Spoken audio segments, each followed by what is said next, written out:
সুপ্রিয় শিক্ষার্থী বন্ধুরা, আসসালামু আলাইকুম। প্রথমেই এমএস স্বামী চ্যানেলের পক্ষ থেকে সবাইকে স্বাগত। আজ 2026 সালে পঞ্চম শ্রেণীর গণিত বইয়ে 109 এবং 110 পৃষ্ঠার সমাধান দেওয়া হলো। আশা করি ভালো লাগবে।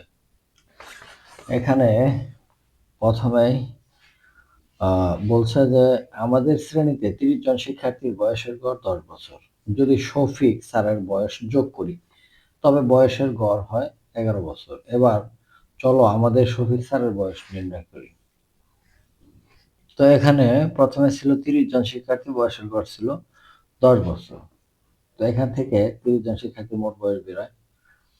শফিক স্যার যোগ হওয়ার ফলে এখানে লোক হয়েছে 31 জন আর গড় বয়স হয়েছে 11 বছর। তো 31 11 দিয়ে গুণ দিলে ওই 31 জনের মোট বয়স বেরিয়ে। ওই 31 জনের মোট বয়স থেকে 30 জন শিক্ষার্থীর মোট বয়স বিয়োগ দিলেই শফিক স্যারের বয়সটা বেরিয়ে যায়। তো এখানে মোট শিক্ষার্থী হচ্ছে 30 জন, আমাদের বয়সের গড় 10 বছর। তাহলে আমাদের মোট বয়স কত? তাহলে 30 গুণ হচ্ছে 10, 30 গুণ 10, তাহলে 300 বছর। এবার শফিক স্যার সহ 30 যোগ 1 সমান সমান হচ্ছে 31 জন। তারপর শফিক স্যার সহ আমাদের গড় বয়স 11 বছর, তাহলে 31 ইন্টু 11। তো 31 আর 11 গুণ করলে 341, 341 বছর। তো শফিক স্যারের বয়সে 141 বিয়োগ হলো 300 বছর, 341 বিয়োগ হলো 300। তো 341 থেকে 300 গেলে থাকে 41 বছর। তাহলে আমাদের শফিক স্যারের বয়স 41 বছর। তারপর এখানে 6 নম্বরে একটি সপ্তাহে সোম মঙ্গল বুধবারের গড় তাপমাত্রা ছিল 30 ডিগ্রি সেলসিয়াস। আবার মঙ্গল বুধ ও বৃহস্পতিবারের গড় তাপমাত্রা ছিল 33 ডিগ্রি সেলসিয়াস। তাহলে বৃহস্পতিবার 35 ডিগ্রি সেলসিয়াস তাপমাত্রা হলে সোমবারের তাপমাত্রা কত ছিল? তো অঙ্কটা এখানে করে দেওয়া আছে ছকাকারে। সোম মঙ্গল বুধবারের গড় তাপমাত্রা ছিল 30 ডিগ্রি সেলসিয়াস। তাহলে মোট তাপমাত্রা কত? তাহলে 30 গুণ হচ্ছে 3 বার, সোম মঙ্গল বুধ 3 বার, 3 ত্রিশে 90 ডিগ্রি সেলসিয়াস। এবার মঙ্গল বুধ বৃহস্পতিবারের গড় তাপমাত্রা ছিল 33 বছর। আর মঙ্গল বুধ বৃহস্পতিবার মোট তাপমাত্রা 33 গুণ হচ্ছে 3, 3 33-এ 99 ডিগ্রি সেলসিয়াস। তো দেওয়া আছে বৃহস্পতিবারের তাপমাত্রা 35 ডিগ্রি সেলসিয়াস। বৃহস্পতিবারের তাপমাত্রা 35 ডিগ্রি সেলসিয়াস। তাহলে এখানে মঙ্গল ও বুধবারের মোট তাপমাত্রা, মঙ্গল ও বুধবারের মোট তাপমাত্রা কত? 99 বিয়োগ হচ্ছে কত? 99 বিয়োগ হচ্ছে 35, তাহলে সমান সমান কত হলো? 99 বিয়োগ 35 হলো 64 ডিগ্রি সেলসিয়াস। এই যেহেতু সোম মঙ্গল হলো 64 ডিগ্রি সেলসিয়াস,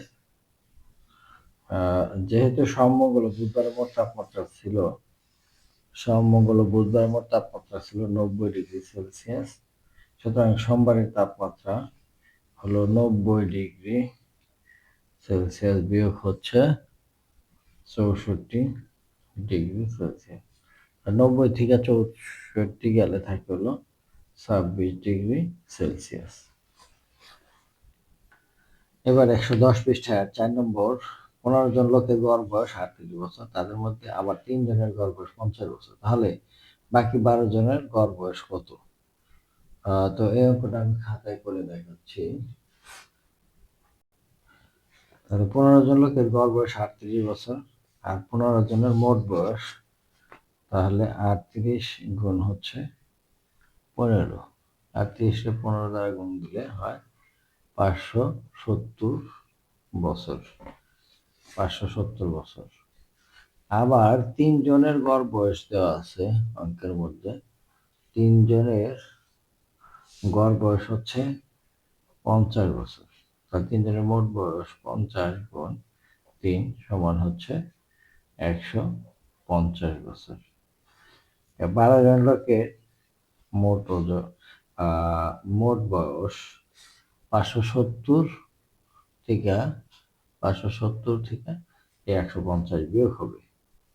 তাহলে 570 বিয়োগ হচ্ছে 150, এটা বিয়োগ করলে 0, আর হচ্ছে 5 কত হলো 7 হবে 2 হলো, আর 1 আছে কত হলো 5 হবে 4 হলো। তারপর এটা বিয়োগফল 420 বছর। তো 12 জন লোকের মোট বয়স হলো 420 বছর। তো মোট বয়স থেকে যদি আমরা গড় বয়স বের করি তাহলে 12 দ্বারা এটা ভাগ দিতে হবে। তো 420 ভাগ হচ্ছে 12। তো 12 দ্বারা 420 এর যদি ভাগ দেয় তাহলে হয় 35 বছর। তাহলে কত হয় 35 বছর। এই 35 বছরই হচ্ছে এইটা উত্তর। এবার 5 নম্বর, জানুয়ারি মাসের কোনো এক সপ্তাহের প্রথম 2 দিনের গড় তাপমাত্রা এত ডিগ্রি সেলসিয়াস, শেষের 3 দিনের গড় তাপমাত্রা 17 ডিগ্রি সেলসিয়াস। ওই সপ্তাহের গড় তাপমাত্রা 18 ডিগ্রি সেলসিয়াস হলো। ওই সপ্তাহের মাঝে 2 দিনের গড় তাপমাত্রা কত? তো এই অঙ্কটা আমি খাতায় করে দেখাচ্ছি। এখানে প্রথম 2 দিনের গড় তাপমাত্রা দেওয়া আছে 15.5 ডিগ্রি সেলসিয়াস, 15.5 ডিগ্রি সেলসিয়াস। তো 2 দিনের মোট তাপমাত্রা 15.5 গুণ হচ্ছে 2, তো 15 দুগুণে 30, 31 ডিগ্রি সেলসিয়াস তাপমাত্রা প্রথম 2 দিনে। তারপরে বলছে শেষের 3 দিনের গড় তাপমাত্রা। শেষের 3 দিনের গড় তাপমাত্রা হচ্ছে 17 ডিগ্রি সেলসিয়াস। মোট তাপমাত্রা 17 গুণ হচ্ছে 3, তাহলে 3 17 51 ডিগ্রি সেন্টিগ্রেড। এখন 5 দিনের মোট তাপমাত্রা, 5 দিনের মোট তাপমাত্রা হচ্ছে এই যে 51 যোগ হচ্ছে 31, 51 যোগ হচ্ছে 31। এখন দুটা যোগ করলে হবে 82, 2 আর 5 3 8, 82 ডিগ্রি সেলসিয়াস। এখন এই 7 দিনের গড় তাপমাত্রা দিয়ে দিচ্ছে 18 ডিগ্রি সেলসিয়াস, এবং 7 দিনের মোট গড় তাপমাত্রা থেকে মোট তাপমাত্রা 18 গুণ হচ্ছে 7, তাহলে 7 8 56, 7 1 7 5 12, 12 13 14 15 16 17, তাহলে 126 ডিগ্রি সেলসিয়াস তাপমাত্রা। আর হচ্ছে 2 দিনের মোট তাপমাত্রা, 2 দিনের মোট তাপমাত্রা 126 বিয়োগ হচ্ছে 82। 126 থেকে 82 বিয়োগ করলে হয় কত 44 ডিগ্রি সেলসিয়াস। সুতরাং 2 দিনের গড় তাপমাত্রা হচ্ছে 44 ভাগ হচ্ছে 2, এত ডিগ্রি সেলসিয়াস। তো 2 দিয়ে ভাগ দিলে হয় কত 22 ডিগ্রি সেলসিয়াস।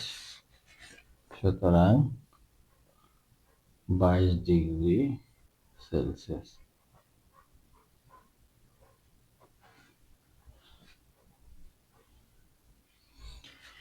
এবার 6 নম্বর, একটি স্থানীয় কমিউনিটি ক্লিনিকে কোনো এক বছরে প্রতি মাসে রোগী উপস্থিতির তালিকা নিচে দেওয়া হলো। ওই বছর প্রতি মাসে গড়ে কতজন রোগী সেবা গ্রহণ করে? তাহলে জানুয়ারি মাসে এত, ফেব্রুয়ারি মাসে এত, সব প্রতি মাসের উপস্থিতির সংখ্যা দিছে। তো বলছে প্রতি মাসে গড়ে কতজন, তাহলে সবগুলো যোগ করতে হবে, যোগ করে এই 12 মাসে 12 দিয়ে ভাগ দিতে হবে। এরকম যোগফলটা আসে, এগুলো যোগ করলে আসে হচ্ছে 10,068 জন। এই তারপর এই প্রতি মাসে রোগীর সংখ্যা 1,0,068 ভাগ হচ্ছে এই প্রতি মাসে গড় রোগীর সংখ্যা 12 দিয়ে ভাগ।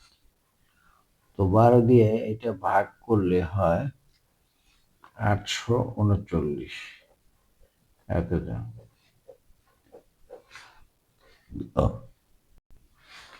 এখানে 7 নম্বর হচ্ছে গত সপ্তাহে আমাদের শ্রেণীতে মোট শিক্ষার্থীর উপস্থিতি নিচের সংখ্যা তুলে সপ্তাহের গড় উপস্থিতি সংখ্যা নির্ণয় করি। তাহলে সপ্তাহে ক্লাস হয় কয়দিন? 1 2 3 4 5 দিন।